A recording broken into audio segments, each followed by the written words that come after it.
pessoal, tudo bem, galerinha do YouTube que tá aqui para aprender ciências? Eu me chamo professora Cirleide e hoje nós vamos falar sobre peixes, um grupo de seres vivos muito interessante. Eu amo falar sobre peixes. É o primeiro grupo de vertebrados, ou seja, aqueles seres que têm uma caixa craniana e uma coluna vertebral a surgirem no planeta Terra. Tá? E esse grupo é dividido em duas classes, em dois grupos. Eu vou chamar aqui o primeiro de peixes ósseos, tá? O nome científico a gente chama de classe dos osteíctes. São peixes que possuem ossos, né? Quando a gente fala, eu tenho que ter cuidado ao comer um peixe, porque eu posso encontrar espinha. Essa espinha é o osso, né, do peixe. Então, todos os peixes que você já comeu e teve aquela espinha, você já sabe classificar. São peixes ósseos, tá bom? Classe dos osteístes. Quais são os principais representantes, galera? Olha só, eu posso citar aí o salmão, a traíra, o cavalo marinho e assim vai, tá? Os que nós mais temos contato, que na maioria das vezes os alunos, né, conhecem, nós conhecemos, são esses peixes dentro da classe osteícte, tá? E qual é o outro grupo? Cartilaginosos. O nome técnico, o nome científico, a gente chama de condrictes. São peixes que possuem isso mesmo, cartilagem. A mesma cartilagem que está presente no seu nariz, na sua orelha, tá bom? Então, quais são os principais representantes dessa classe, tá? Dos condrictes, dos cartilaginosos. Eu posso citar aqui o tubarão, a quimera, a arraia, né, que é bem diferente, tá? O cação, então são os principais representantes, beleza? Como eu disse, são os primeiros, né, peixes são o primeiro grupo a surgir no planeta Terra e eles são totalmente adaptados ao ambiente aquático, né? Só vivem em ambiente aquático. Então nós vamos conhecer aqui algumas características que permitiram, né, esses indivíduos a viverem 100% das suas vidas em ambiente aquático. Então vocês podem observar que os peixes, eles têm uma forma que a gente pode classificar até como ictiforme, não é nem redondo, nem quadrado, nem tem a forma, por exemplo, como de um ser humano, né? Facilita o quê? A sua hidrodinâmica, o seu deslocamento dentro da água, tá bom? A gente chama de ictiforme, aquela forma que facilita. Uma outra característica é a produção de muco nas suas escamas. Não sei se você já teve a oportunidade de pescar, é muito legal. Quando você pega ali o peixe, você que já fez isso, observa que fica bem escorregadio, né? Eles querem escapar da sua mão. Por quê? Tem um muco nas escamas, tá? E qual que é a função desse muco? Olha só. Ajuda o peixe, ajuda a diminuir a questão de parasitas, tá? Ali na pele do peixe. E também diminui o atrito com a água. Olha, então, vantagem, mais uma adaptação que os peixes têm aí, ok? Peixes, como eles são vertebrados, tá? É o mesmo grupo que nós também somos vertebrados, né? Temos uma caixa craniana, uma coluna vertebral. Então, peixes também têm boca, têm ânus, tem muitas características que está presente em nós também. Então, boca, ânus, tem faringe, tem um pâncreas, tá? Então, tem um sistema digestório bem bonitinho. Tem órgãos para os sentidos, olhos para a visão, né? Língua para o paladar, tá? Tem o olfato. As narinas de peixes são dois buraquinhos, você já deve ter visto, bem pequenininho. Mas, apesar de ser bem pequenininho, tá? O olfato de peixes é extremamente desenvolvido, galera. Porque ele consegue perceber partículas dissolvidas na água. Olha que interessante. Quando alguém está pescando e joga a isca lá, seja uma minhoca ou uma outra isca, o peixe ele chega até ali por quê? Tá? Um dos motivos é isso. Ele tem um olfato extremamente desenvolvido, já percebe qualquer partícula dissolvida na água e vai chegar até lá para pegar a isca. Então isso ajuda ele a encontrar alimento, tá? Mais uma adaptação de peixes. Eles são também o quê? Ectotérmico. Isso aqui é uma classificação relacionada ao quê, galera? Eu sempre falo que em biologia, né? Porque essa parte das ciências é a parte da biologia. Térmico, eu lembro de quê? Muito bem, conversa comigo. Você que está aí do outro lado da tela, conversa comigo, finge que a gente está numa sala de aula presencial, porque quando você fala, né, você aprende mais do que só ouvir. Então, olha só, ectotérmico. Térmico te lembra o quê? Muito bem.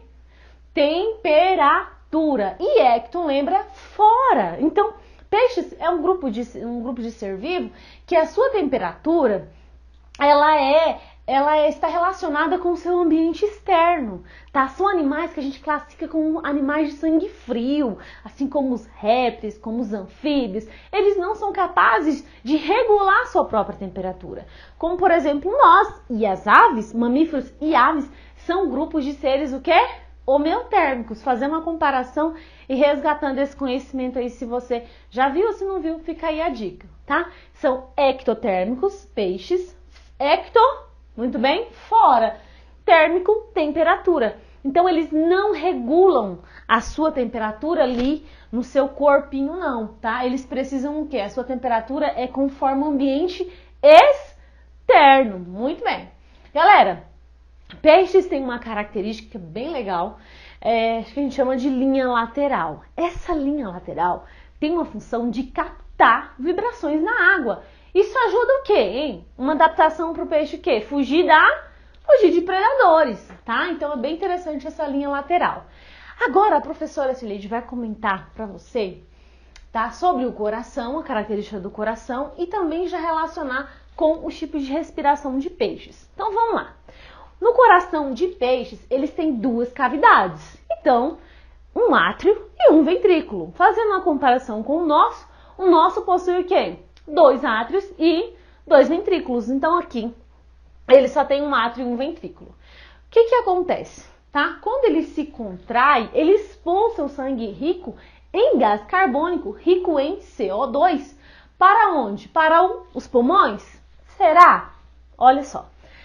A maioria, mas a grande maioria de peixes respiram por meio de brânquias, não por meio de pulmões como nós, tá? Já eu vou comentar essa exceção aqui, tá? Então, eu vou explicar a respiração, dando o exemplo das brânquias, que é a maioria dos peixes. Então, olha só, primeiro vamos saber onde que tá essas brânquias em peixes. Na cabecinha do peixe, eu tenho uma estrutura, tá? Chamada opérculo. Abaixo desse opérculo, esse opérculo tem a função de proteger as guelras ou também as brânquias, é a mesma coisa, tá? São formas de disco, um formato de discos, essas estruturas super vascularizadas que ficam abaixo desse opérculo, tá? Talvez você aí já tenha visto essas brânquias. Então elas são super vascularizadas. E elas vão fazer o quê? É ali que vai ocorrer a troca gasosa, que vai ocorrer a hematose, né? Que a gente chama. Então, olha o que acontece, tá? O coraçãozinho do peixe se contraiu e expulsou esse sangue rico em CO2 para onde? Ele foi mandado por meio da corrente sanguínea até as brânquias, muito bem, até as brânquias que estão protegidas por esse opérculo que eu expliquei agora. Essas brânquias, lógico, o peixe está em contato com a água o tempo inteiro, e na água nós temos o quê? A molécula, a água não é H2O? Então eu tenho o quê? A molécula de oxigênio. Então esse oxigênio que está lá nas brânquias, o que vai acontecer? Tá vindo o sangue rico em CO2 expulsado pelo coraçãozinho dele. Esse sangue rico em CO2 e CO2 vai ficar nas brânquias, vai ficar retido na água e vai ser o quê? Esse O2 retido nas brânquias vai ser mandado por meio da corrente sanguínea e vai ser levado ao coração desse peixe e mandado esse O2 para todo o corpo dele, tá bom? Lógico, vai ser utilizado na respiração celular. Tranquilo? Onde ocorre a respiração dos peixes? Nas brânquias, ok? Agora, essa exceção aqui, professora. Nós temos poucos, tá? Mas bem poucos mesmo. Poucos peixes que respiram não por meio de brânquias, mas tem como sua respiração principal os pulmões. Como é que é? Tem um pulmão assim igual ao nosso? Não, não é bem assim, tá, galera? Tá? São peixes, vamos dar um exemplo para ficar mais fácil. Tem um peixe que vocês estão vendo aqui na imagem, tá? O nome desse peixe é piramboia. Tá? Ele é presente está presente no nosso país, na região da Amazônia, tá? Nos estados da Amazônia. E esse peixe, ele tem brânquias? Tem, mas é bem reduzida. Ele não conseguiria respirar só por meio dessas brânquias que são reduzidas. Então, esses peixes, eles têm uma bolsa super vascularizada, tem que ter vaso sanguíneo para ocorrer troca gasosa ali, para ocorrer hematose, como nos nossos pulmões. Essa bolsa são os pulmões desses peixes, então não é igualzinho ao nosso pulmão, bem diferente. Então, ali que vai ocorrer o quê? Essa troca de gases. Tranquilo, pessoal? Outra estrutura muito interessante presente em peixes é a bexiga natatória. Parece uma bexiga mesmo, né? Quem limpou o peixe observa que tem um saquinho cheio de gás. Então, uma bolsa cheia de gás que aumenta e diminui o volume, tá? Com uma função de dar equilíbrio hidrostático para o peixe. O que significa isso? Às vezes o peixe precisa de flutuar ou às vezes ele precisa de ir para lugares mais fundos. O que acontece? Quando ele aumenta de volume, enche essa bexiga de ar, a densidade dele vai diminuir, então ele vai ficar mais leve, ele vai flutuar. Quando o peixe precisa de ir para profundezas, ele precisa de lugares mais fundos, esse volume vai diminuir, tá? Mas é interessante, pessoal, só é presente em peixes ósseos, somente os osteíctes têm bexiga natatória. Mas aí você pode parar para pensar. Ué, Sirleide, e os peixes, os condrites, os cartilaginosos, né? Tubarão e outros. Eles não precisam de ter esse equilíbrio hidrostático? Precisam. Só que aí, eles têm um outro órgão que vai fazer essa função. O fígado desse bicho produz uma grande quantidade de óleo, tá? Então, vou dar um exemplo para você ter noção. Uma espécie de tubarão branco, ele pode produzir uma grande quantidade desse óleo, tá? Já li literaturas trazendo que em torno de até 400 litros de óleo produzido no fígado desse tubarão. Pensa, né? E o que vai acontecer com esse peixe? Quando ele produz o óleo no fígado, o fígado tá cheio de óleo, ele vai aumentar a sua densidade. Quando ele aumenta a sua densidade, o que vai acontecer? Esse peixe ele vai conseguir ir para lugares mais fundos, ok? Quando esse peixe for para o lugar mais profundo, é que a densidade dele ficou o quê? Conversa comigo. Ficou maior. Muito bem. Tá. E quando esse óleo ele se dissipa, né, para todo o corpo do tubarão, o que vai acontecer? A densidade dele vai ficar menor e ele consegue ir para lugares, né, vai conseguir flutuar para lugares mais altos ali da água, mais próximos à superfície, tranquilo? Eu acho muito massa essa característica em alguns, né, essa característica presente em condrictes, que é a produção de óleo no fígado. A fecundação, ela pode ser o quê? Em peixes. Em algumas espécies a fecundação ela é interna e outras externa. Interna dentro do corpo da mãe. É quando o peixe, né, porque peixes são seres que a gente classifica como ovíparo, tá? Tem o macho e eu preciso de ter a fêmea. Então, quando o macho coloca o seu gameta dentro do corpo da fêmea, eu vou classificar isso como fecundação interna, dentro do corpo da fêmea. Já na externa, os dois, o macho e a fêmea, lança de forma sincronizada, obviamente, os seus gametas na água, tá? Lançou na água, vai se encontrar, vai acontecer uma fecundação fora do corpo da mãe. Então a fecundação, repitam comigo, externa, tranquilo? E o desenvolvimento, tá? Já consegue entender que tem aqui, tá relacionado ao ovo. Então o embrião, ele se vai desenvolver dentro do ovo, tá? Desse ovo gelatinoso, mas fora do corpo da mãe, tranquilo? Dentro de um ovo, fora do corpo da mãe. Quando é vivíparo, tem alguma coisa aqui, um prefixo chamado ovi? Não, então não tem ovo relacionado aqui. Vivíparo é a mesma classificação que mamíferos. É quando esse embrião, tá?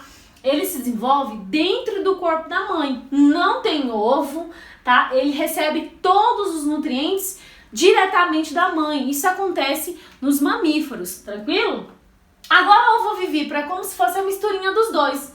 Tem ovo, só que é dentro do corpo da mãe. Então ele tem um ovo, não se nutre, tá? Dos nutrientes vindo da mãe, mas sim de um ovo, só que não fica fora do corpo da mãe, como em ovíparo. O ovíparo fica dentro do corpo da mãe, porque é vivíparo. Tranquilo, pessoal? Olha só, espero ter contribuído, né, para que você aprenda ciências. Isso vai além da prova. Sempre anota tudo que a professora tá falando, né? Tira print de tela. Vou sair até aqui da frente para você tirar print de tela. Mas é muito importante você fazer o seu mapa mental, tá? Se você gostou dessa aula, compartilhe com seus amigos nas redes sociais, tá? Me siga no Instagram e um grande beijo, até a próxima aula.